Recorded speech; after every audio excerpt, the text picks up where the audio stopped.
서울 수도권은 우리나라 전체 면적의 12% 정도지만 51%의 인구가 살고 있습니다.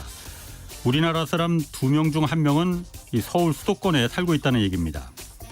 한국은행은 오늘 지역경제 심포지엄에서 수도권과 지방의 격차가 모든 부문에서 지금 확대 중인데 특히 청년층이 대거 수도권으로 이동하면서 이 격차를 더 심화시키고 있다 이렇게 분석했습니다. 한국은행은 지방의 청년들이 서울 수도권으로 몰리는 이유로 임금 격차 때문이라고 밝혔습니다. 수도권과 지방의 임금 격차는 2015년 34만 원에서 53만 원으로 벌어졌고 고용률 차이도 3.8%포인트에서 6.7%포인트 차로 커졌습니다. 수도권의 문화, 의료시설이 압도적으로 몰려있는 상태에서 이 청년들이 서울 수도권으로 몰리는 것은 어찌 보면 불가피한 선택이라고 한국은행은 밝혔습니다. 한국은행은 이 시뮬레이션 결과 지방의 지하철과 문화 또 의료시설, 공공기관 이전을 적극 추진해서 이 수도권 수준의 거점 도시, 이 메가시티를 키운다면 30년 뒤엔 이 수도권 인구 비율이 50% 아래로 내려간다 이렇게 밝혔습니다. 그리고 한국은행은 오늘 발표하면서 현재 정치권에서 지금 논의되고 있는 메가 서울 이것과는 별개로 연구를 진행했다. 메가 서울에 대한 평가를 하기는 어렵다. 이렇게 덧붙였습니다. 네, 경제와 정의를 다잡는 홍반장, 저는 KBS 기자 홍사원입니다. 홍사원의 경제쇼 출발하겠습니다. 유튜브 오늘도 함께 갑시다.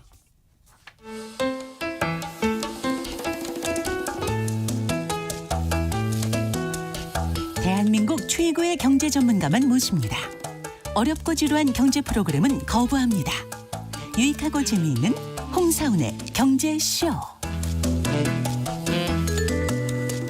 네, 우리 경제에 직접적인 영향을 미치는 이 중국 경제, 지금 어떤 상황인지 이거 해석이 조금씩 좀 다릅니다. 그래서 오늘 좀 자세히 들어보겠습니다. 전병서 중국 경제금융연구소 소장 나오셨습니다. 안녕하세요. 안녕하십니까. 전 소장님하고 KBS에서 방송은 오늘이 마지막이네요. 이제 예. 제가 내일까지 하거든요. 네. 그동안 제가 보면 전 소장님 그 다른 건 모르겠고 다른 것도 다 그 훌륭하시지만은 특히 그 이 비유와 은유, 이건 정말 다른 분들하고는 단언컨대 제가 봤을 때 단연 원탑입니다. 아이고 감사합니다. 그 얘기하셨었잖아요. 제가 그거 아직도 인상적으로 생각하는 게 피는 물보다 진하지만 피보다 진한 게 돈이다. 이런 비유를 또 제가 어디 가서 들을 수 있을지. 홍상원의 경제쇼에서만 들을 수 있죠.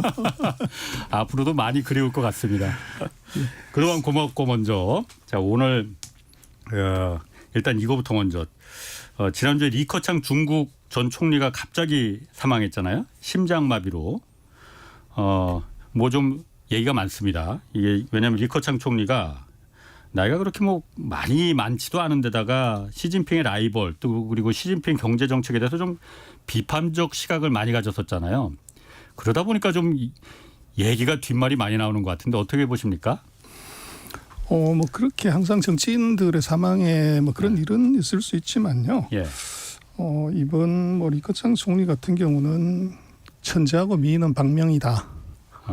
이제 거기에 딱 맞는 얘기가 아닌가 싶어요. 비유가 또 나왔네. 예, 그래서 천재와 미인은 박명. 중국의 그 명문대학이 보면 스카이가 그 칭화베이다 부단 이게 이제 우리로 쳤을 때 그 중국으로 쳤을 스카이인데 칭화대, 베이징대, 부단대. 푸단대는 제가 못 들어봤는데. 상하이에. 상하이에. 근데 이제 북경대는 보면 문사철이 강하고 예. 칭화대는 이공하고 상경이 강해요. 예. 그리고 푸단대는 금융이 강하고요. 근데 북경대가 자랑하는 최고의 학과가 법학과인데 예. 그 법학과 출신이에요. 리커창은. 그렇죠. 예. 그리고 이제 경제학과로 대학원 가가지고 석사 박사를 한 경제통. 근데 이제 우리나라 언론에 보면 추모 열기가 이제 뜨겁다고도 얘기를 하고 조용하다고도 얘기를 하는데 그거는 이제 어떻게 봐야 되냐면 그 중국은 제가 볼 때는 뜨거운 아이스 아메리카 같은 나라입니다. 그래서 말이 안 되는 얘기 같지만 저 하얼빈은 겨울에 영하 30도인데 저 밑에 이제 해남도는 영상 30도거든요. 1월달 온도가 60도, 50도, 60도 차이가 나기 때문에 그러면 저 하얼빈에 있는 사람은 해남도에 있는 사람하고 완전히 다르다고 봐야 돼요. 예. 그래서 지금 이 열기가 뜨겁다고 하는 데는 바로 리커창 총리의 고향인 안리성의 출생지가 이제 난리가 난 거죠. 그래서 생각해 보시면 안리성의 인구가 얼마나 될 것 같습니까? 6,600만 명입니다. 우리보다 더 커요. 그러니까. 그래서 우리도 어떤 분이 돌아가셨다고 그럴 때 온 나라가 다 이제 그런 건 아니죠. 예. 그래서 이제 그렇게 봐야 되고 이 이제 지금 같은 경우는 뭐 다 그렇습니다만은 추모 열기로 뭘 가는 게 아니라 중국도 경제가 어렵기 때문에 먹고 살기 어려우면 예. 그쪽에 관심이 별로 없는 거죠. 그래서 그런 측면이 좀 있었던 거 아닌가 싶고 예. 중국에 오랫동안 내려오는 단어가 이제 밥을 하늘로 삼는다. 이시웨이트엔이라는 말을 써요. 그래서 이게 뭔 얘기냐면 삼국시에 보면 유비의 군사들이 이제 조조 군사로 쳐들어갔다가 포로로 잡히면 예. 우리 같으면 뭐 최후의 일인까지 이제 최후의 일각까지 이 목숨 바쳐서 싸워야 되는데 예. 중국의 그 군대는 의리가 없어요. 포로 도는 순간에 옷을 다 바꿔 입고 바로 조조 군대로 편입하죠. 그래서 삼국시에 보면은 군대를 거병했고 뭐 하는데 수십만 수백만이 순식간에 불어나요. 예. 그래서 그건 뭐냐 얘기하면 중국인의 의식에는 내 밥 주는 사람이 내 주인이다.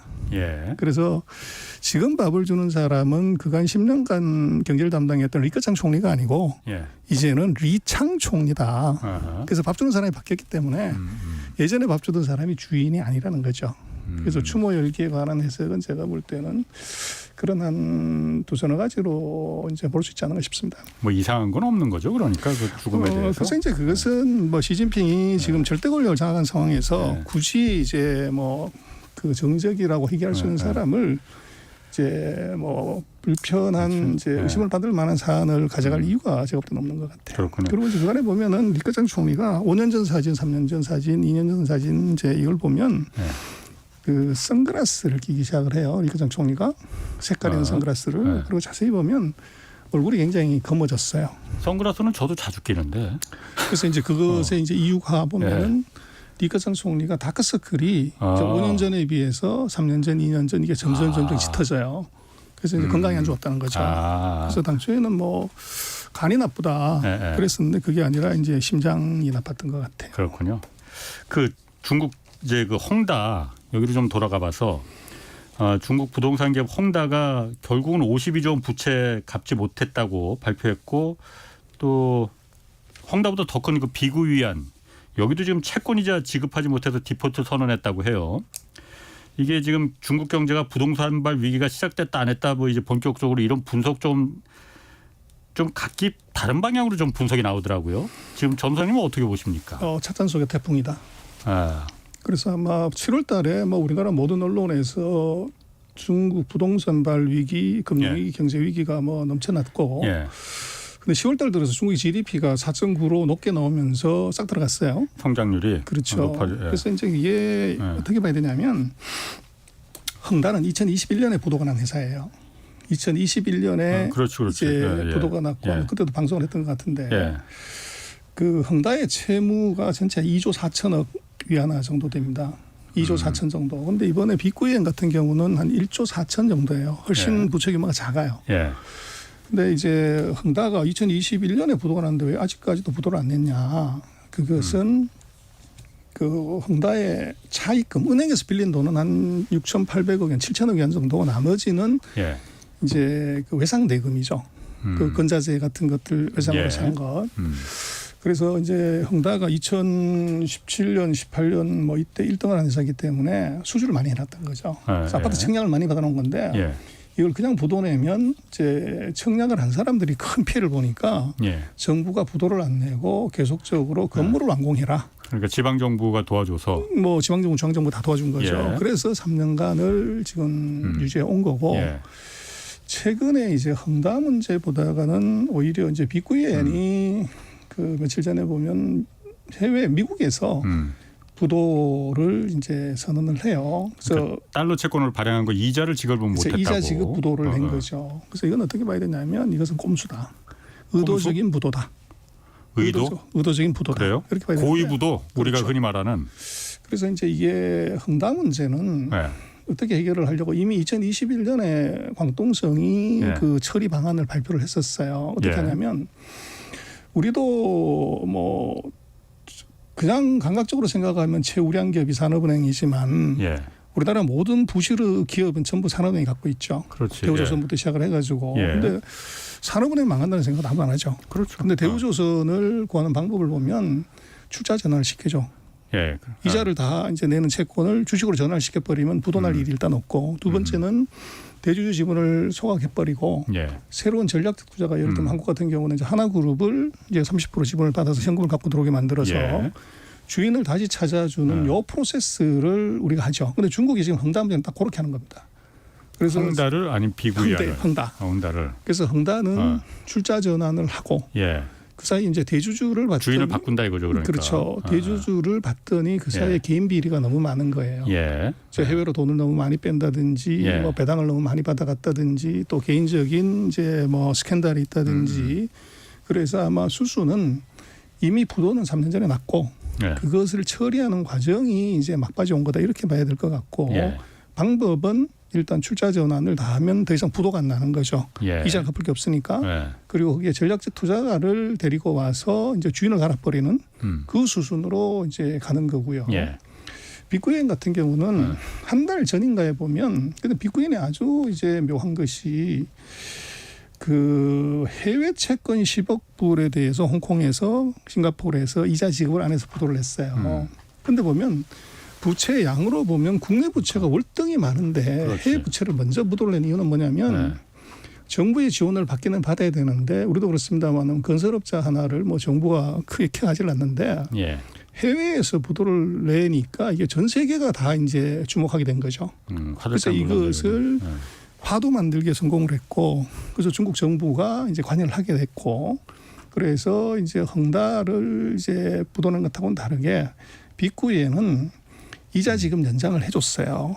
그리고 이제 국내 채권에 대해서 3년에 걸쳐서 분할 상환하는 걸로 한 달 전에 다 연장을 끝냈어요. 예. 그런데 문제는 내년부터 돌아오는 채권 만기를 보면 국내 채권보다 해외 채권이 한 70%에서 90%가 됩니다. 예. 그래서 이제 해외 채권은 만기 연장이 안 되면 부도가 나는 거죠. 예. 그러나 국내 채권들이 월등히 더 많은데 국내 채권이 이미 3년 만기 연장을 다 했기 때문에 이걸 이제 외국 투자가들한테 이게 부드럽게 이걸 가져가려면 똑같은 방식을 쓰는 거죠.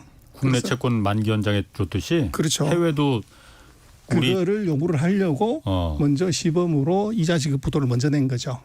그래서 그러면 이제 원금을 좀 위험할 것 같은데. 글쎄요. 그래서 이제 원금을 달라고 얘기를 해야 되는데 문제는 그 컨스터디안 뱅크가 이제 시티뱅크인데 시티뱅크에서 이자 지급을 못하면 이제 채권자들이 원금 상환 요구가 들어와야 되는 아무도 요구를 안 했어요. 그 얘기는 뭐냐면 요구하면 우리는 부도 낸다.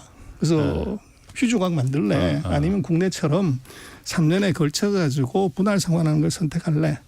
요거를 이제 요구를 하는 거죠. 그래서 제가 볼 때는 지금 빅구이엔 같은 경우는 저것은 의도된 고의부도다. 그래서 우선 해외 채권의 만기 연장을 위한 꼼수고 그리고 우리가 이제 중국의 부동산에 대해서 그 위기 자꾸 얘기하는데 첫 번째 뭐가 잘못됐냐면 왜 중국이 부동산으로 경제 위기가 오냐 그러면 부동산이 중국 GDP의 30% 35%가 되기 때문에 이게 다 터지면 뭐 당연히 위기가 오죠. 그러나 중국의 부동산은 GDP에서 차지하는 비중이 12% 그리고 가장 높았을 때가 15%예요.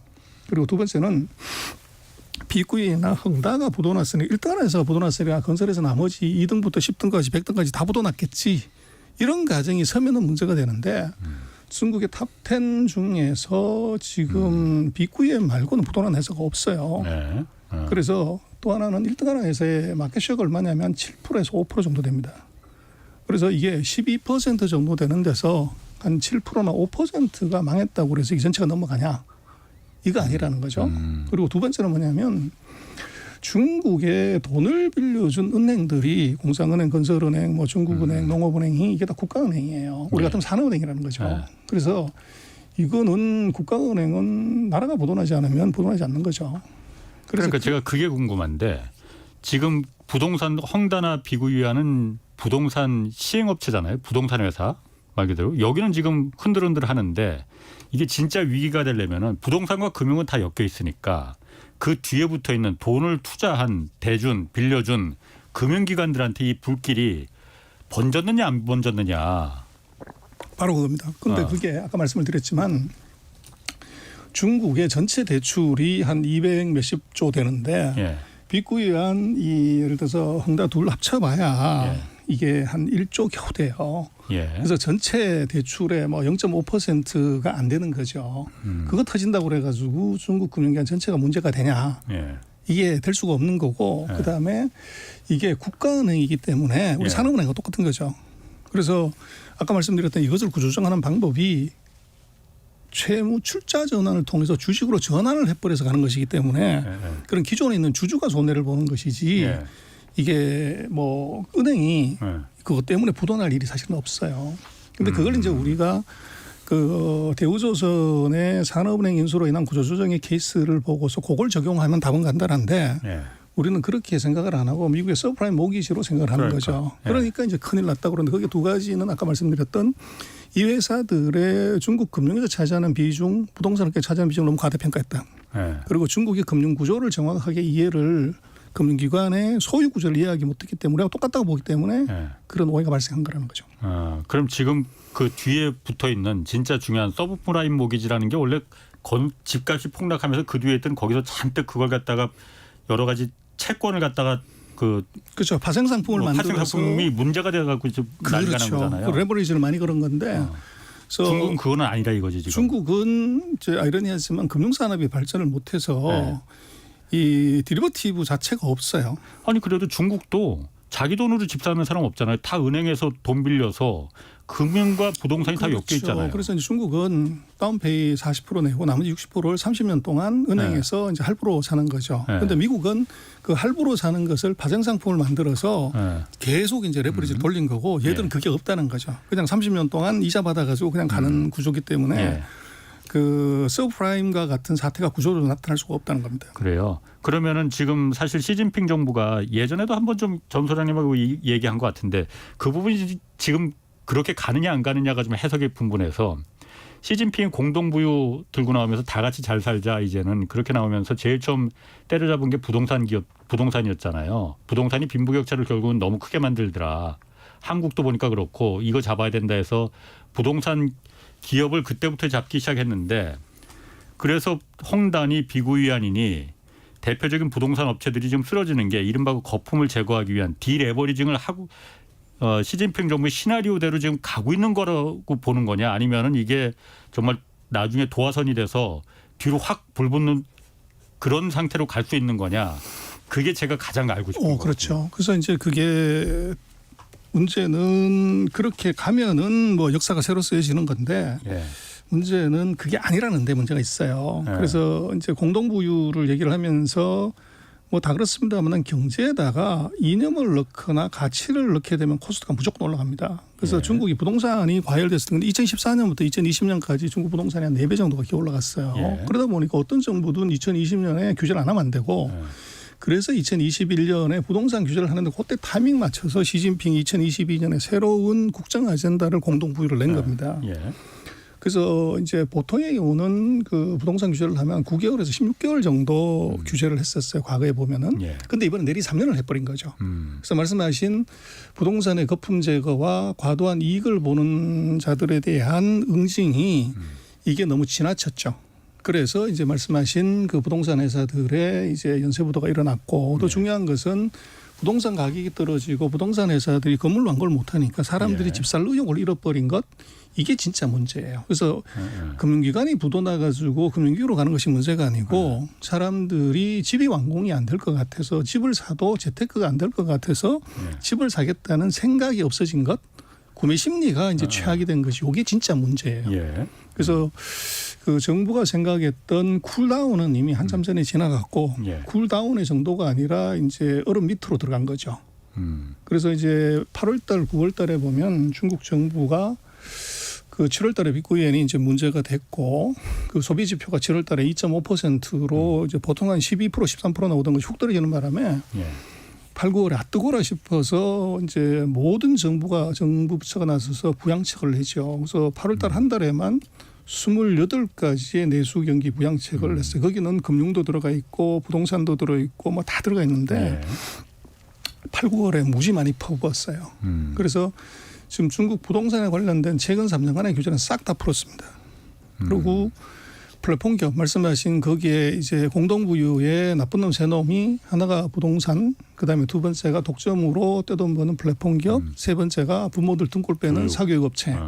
그래서 사교육 업체를 뺀 나머지 두 개는 규제를 싹 다 풀었어요. 그런데 그러면 그 규제 풀었는데 안 되는 거 봐라. 저거 진짜 큰일 난 거 아니냐.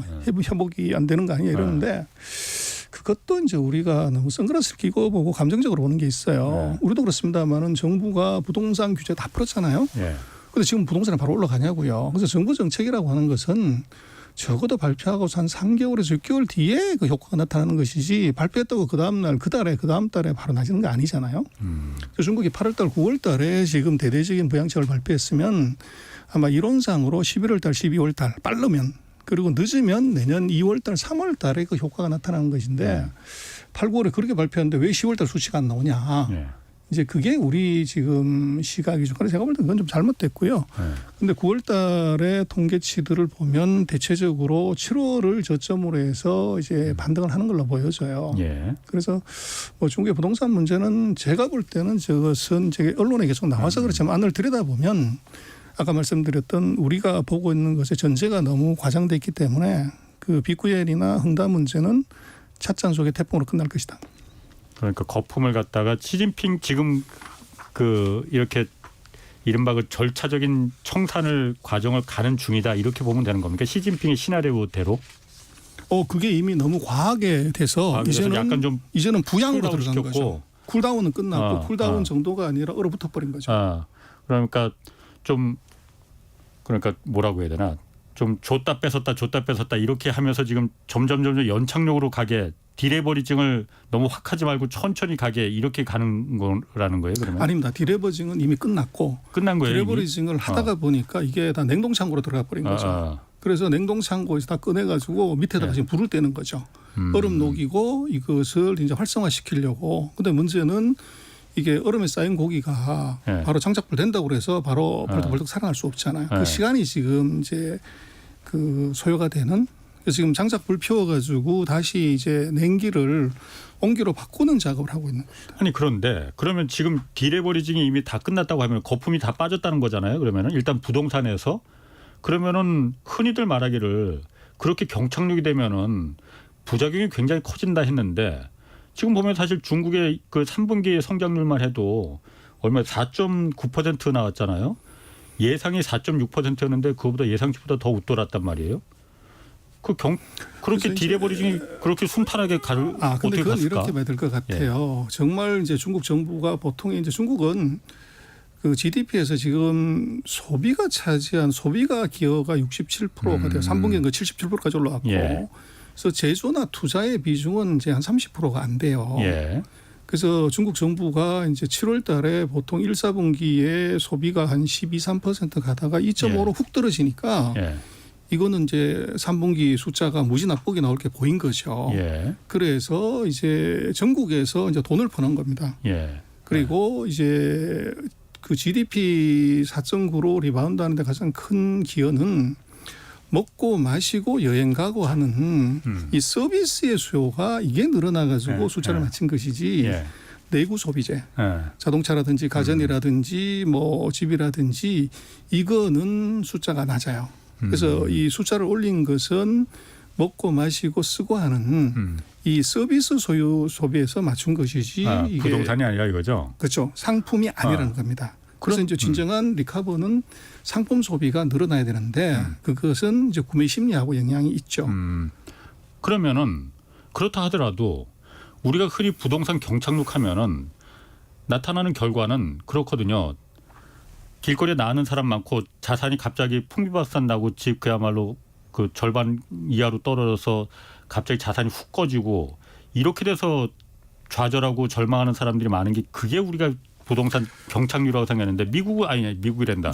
중국은 지금 그런 뉴스가 안 나오잖아요. 그게 이제 어떤 거냐. 물론 뉴스를 통제하는 것도 있는데 한국이나 미국은 집 사는데 돈을 너무 많이 풀어가지고 생긴 문제고요.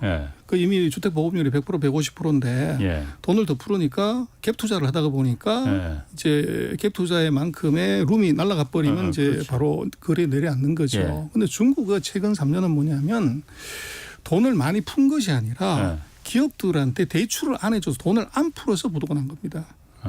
그리고 이제 디레버리징이라고 하는 것이 집값이 떨어지면 되는데 3년 내리 떨어져 버렸기 때문에 예. 버블은 당연히 꺼져죠. 집값이 다 마이너스로 나왔으니까.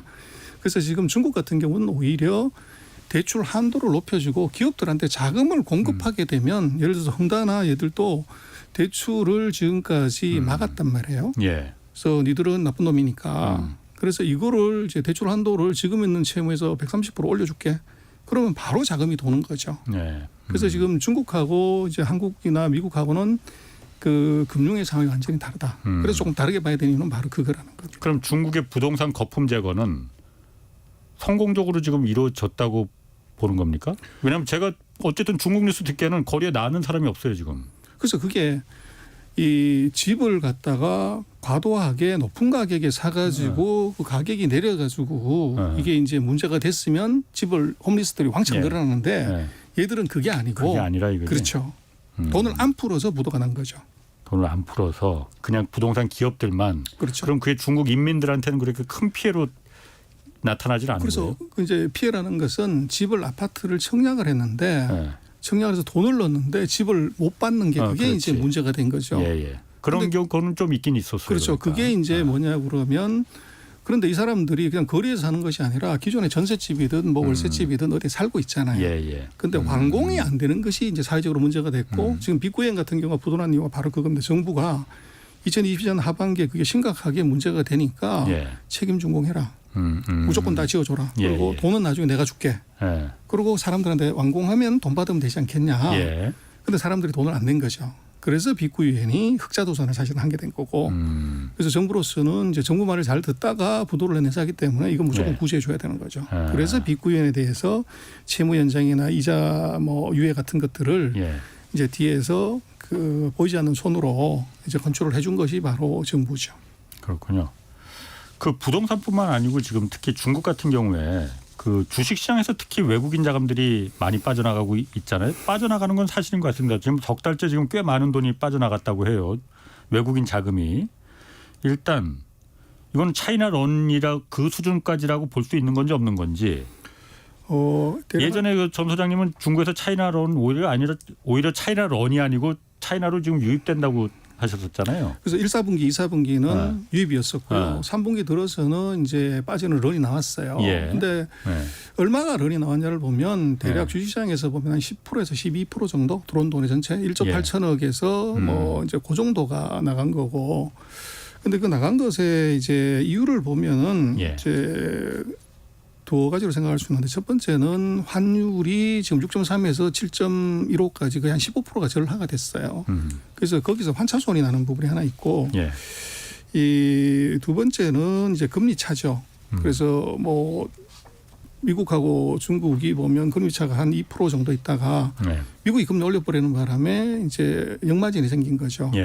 그래서 이제 돈이 빠져나가는 게 하나 있고 그다음에 이제 중국의 그 내수 경기 좋을 거라고 봤다가 이게 이제 최악으로 가니까 그 세 가지가 이제 문제가 돼요. 그러나 그 중국에 보면은 이제 예전에 QF라고 그 전 세계 장기 투자가들이 와서 투자한 펀드가 있어요. 중국이 자본시장 완전 개방하기 전에 먼저 허용을 해줬던 연기금이라든지 대학이라든지 뭐 이런 것들은 그렇게 돈을 빼거나 이러지 않고 그대로 유지를 하고 있어요. 그래서 이제 그 얘기는 그 지금 환율이라든지 금리라든지 금리 차라든지 뭐 이런 것들에 대해서는 장기 투자가들은 아마 이게 6개월 1년 내에 정상으로 돌아올 거다 이렇게 보는 것이고 타임 호라이즌이 짧은 투자가들의 경우들은 그것은 이제 시대 차익을 또는 손실을 줄이기 위한 이제 매도가 있다.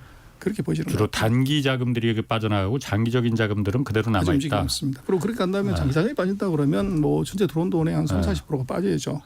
근데 아직은 뭐 10% 15%대 그 정도에 그치고 있습니다. 어쨌든 그 어떤 나라든 외국 자금들이 들어오고 빠지는 거는 그 나라의 성장 가능성이 있느냐 없느냐를 가장 결정적으로 중요하게 보고 있잖아요.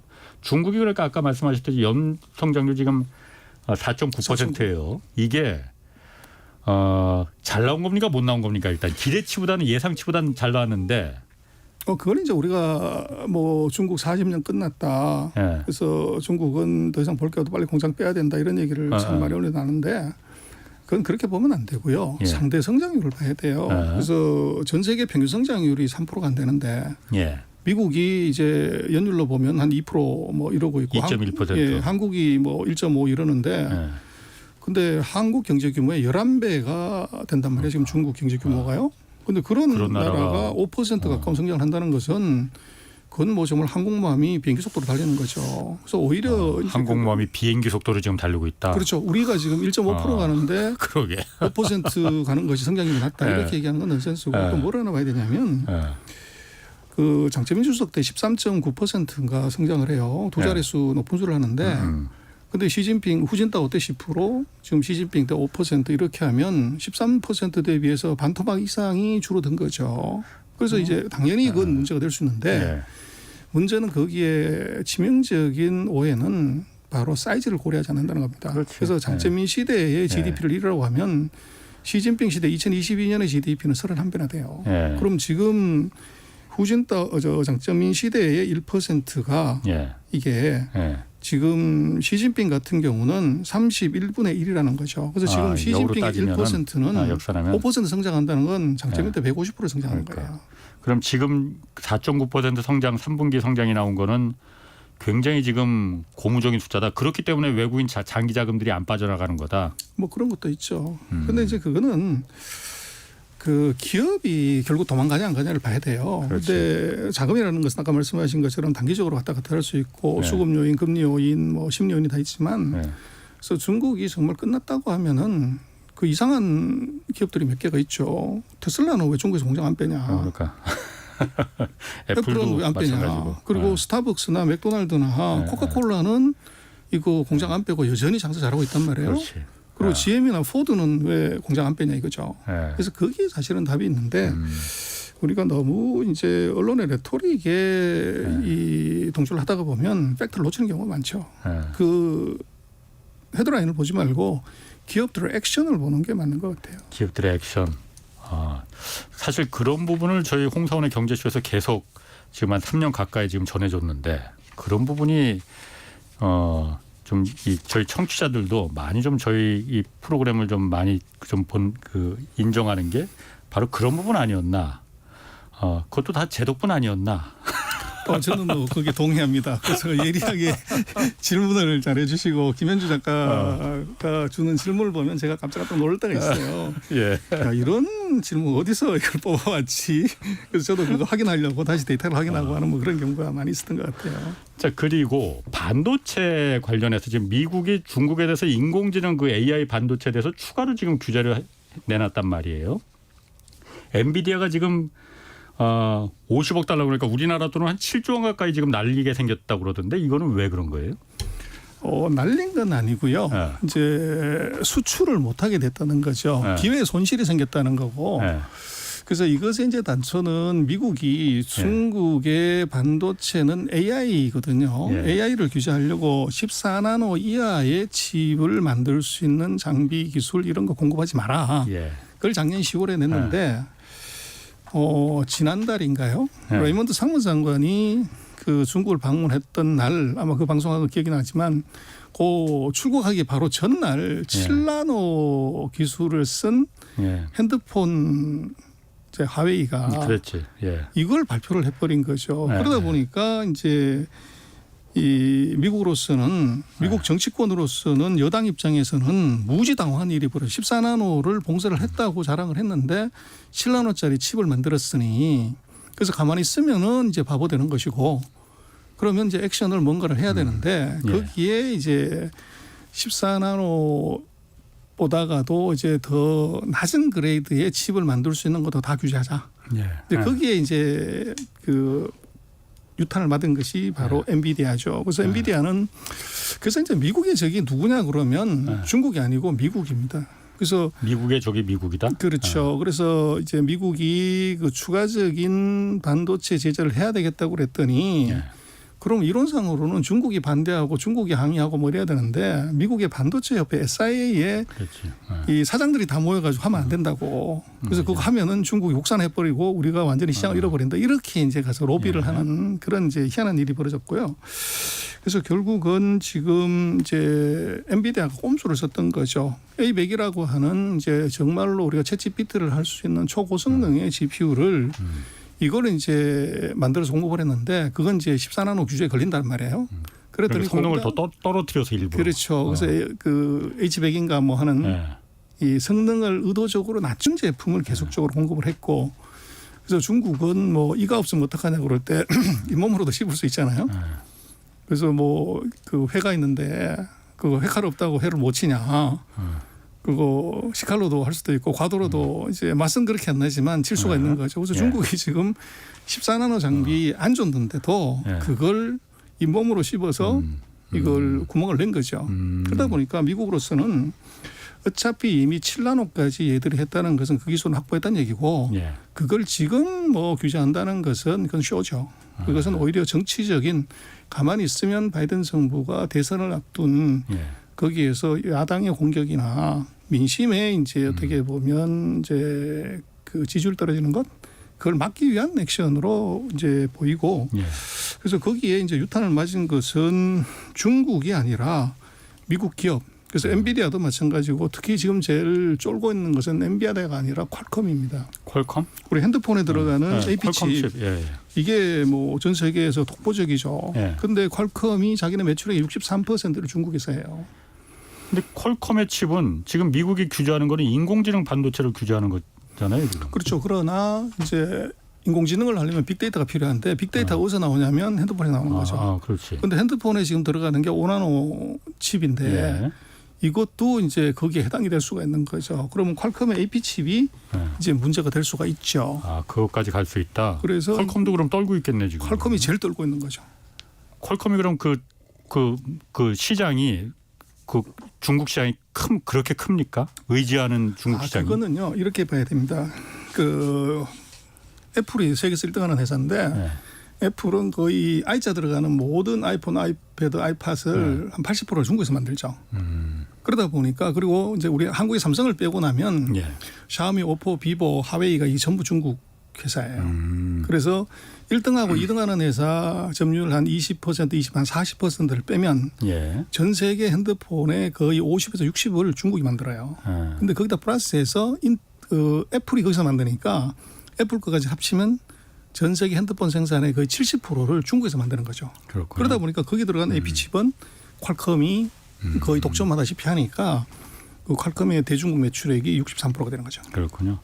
지금 뭐 유튜브 채팅창에 저 이제 뭐 내려간다고 하니까 이종우 센터장 물어보시는 분이 많이 나오네요. 이종우 센터장 저희도 정말 모시고 싶은데 하여튼 건강 빨리 회복하시라고 여러분들도 많이 좀 기도해 주시기 바랍니다.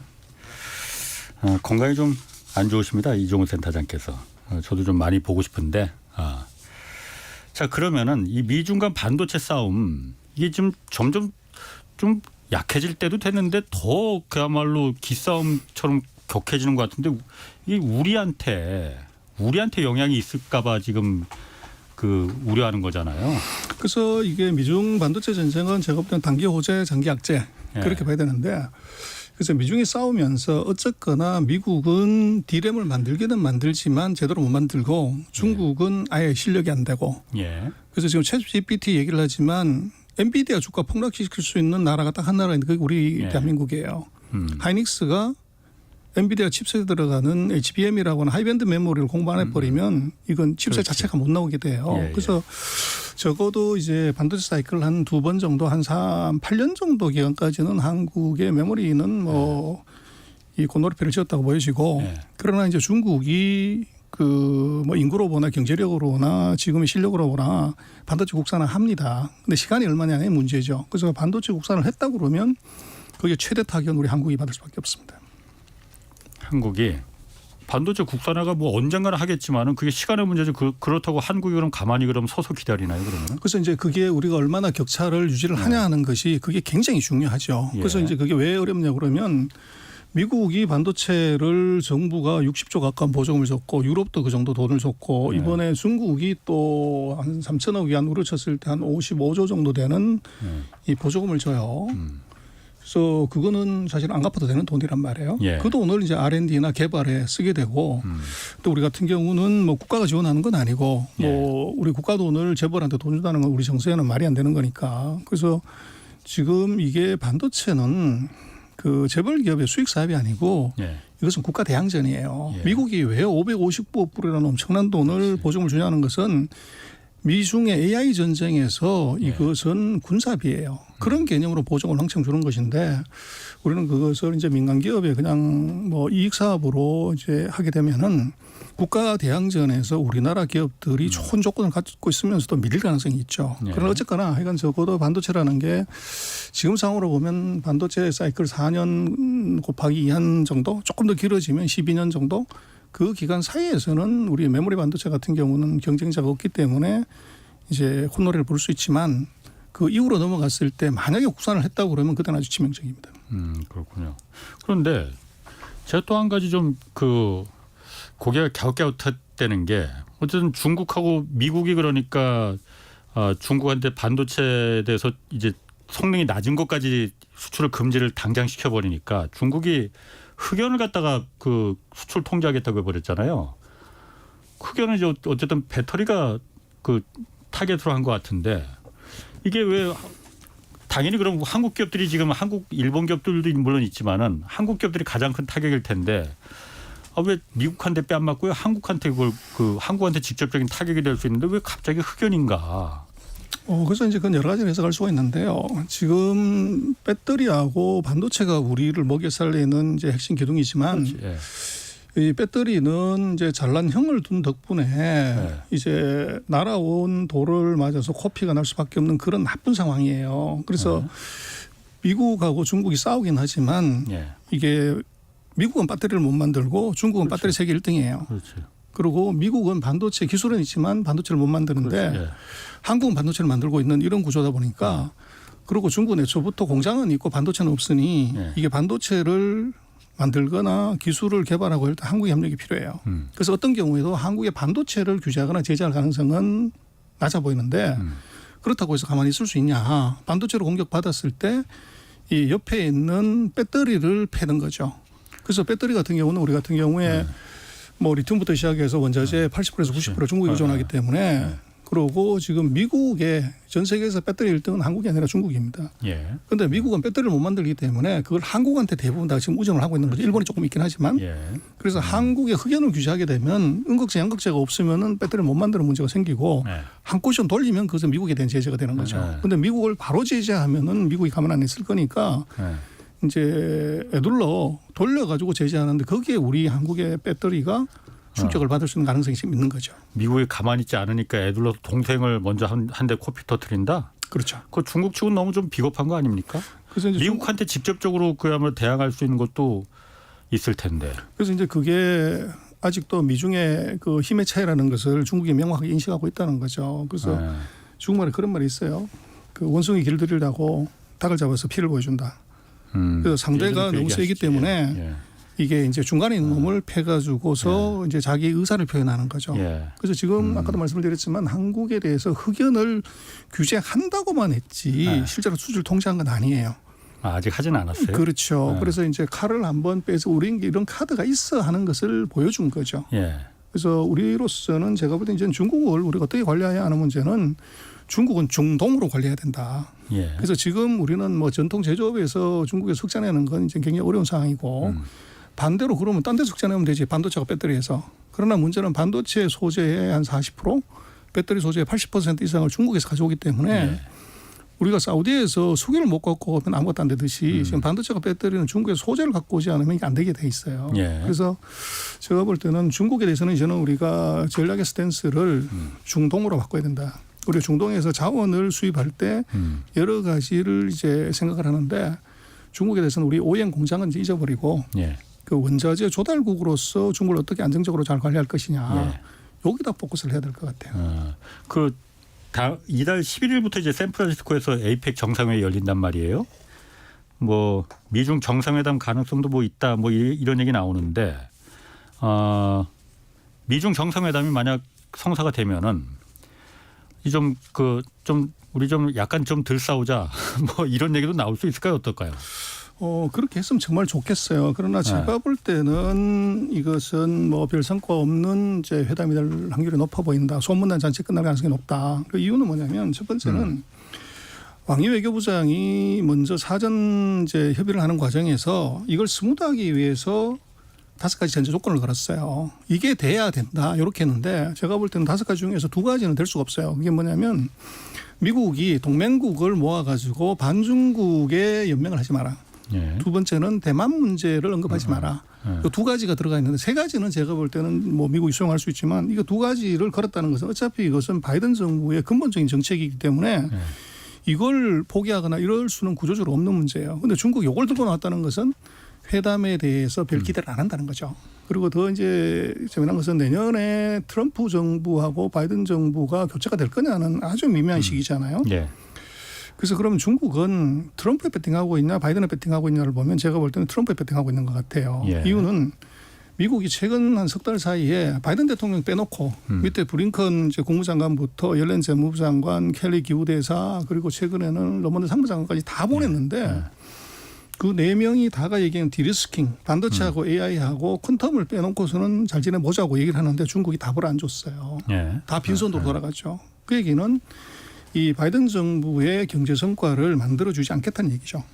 그렇게 되면 일부러 그렇죠. 그렇게 되면 이것은 아마 그 트럼프 본때를 보여준다는 거예요. 그렇죠. 그러면? 트럼프한테 초일기에 몰린 바이든 정부의 이제 약점을 안 거죠. 그러면 중국은 트럼프가 대통령이 다음에 내년에 대선 트럼프가 되기를 바라는 거예요?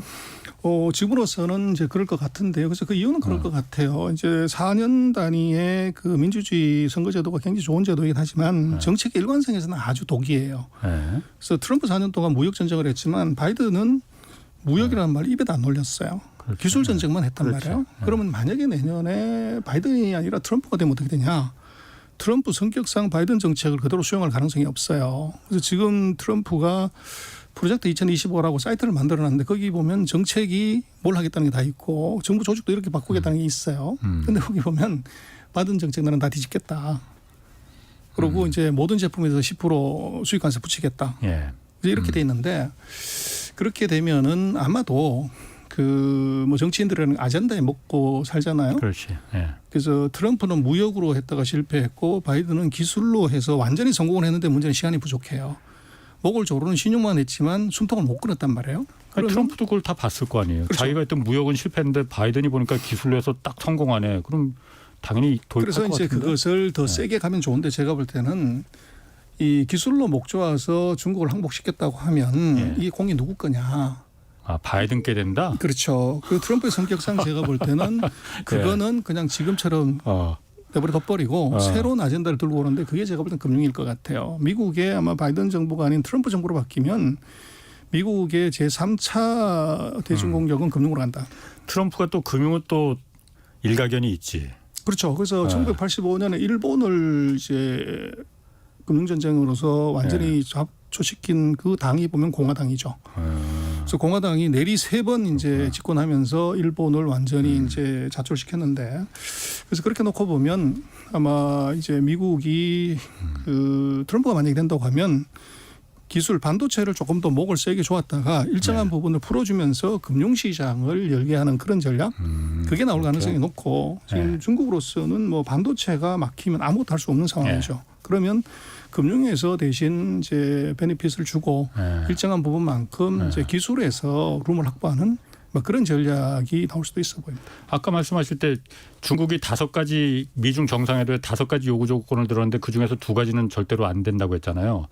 서로 물건을 살 때도 내고라는 게 있고 그러면은 5가지 처음에 요구했다가 야 그럼 3개 얻었으면은 그 중에서 적당히 이제 내고 합의하자 이렇게 될 수도 있는 거 아니에요? 근데 이제 제가 볼 때는 이번에 시진핑이 가기는 갈 것 같은데 가는 것에서 뭔가 성과를 얻기보다는 아마 간보기 그리고 더 중요한 것은 아마도 이제 14억의 인민들이 보고 있기 때문에 이제 미국이 이 요구를 해서 내가 가는 것이다 하면 14억의 자긍심에는 엄청난 이제 플러스가 되죠. 그래서 아마 이번 미중회담은 그런 의미로 봐야 되지 않나 싶습니다.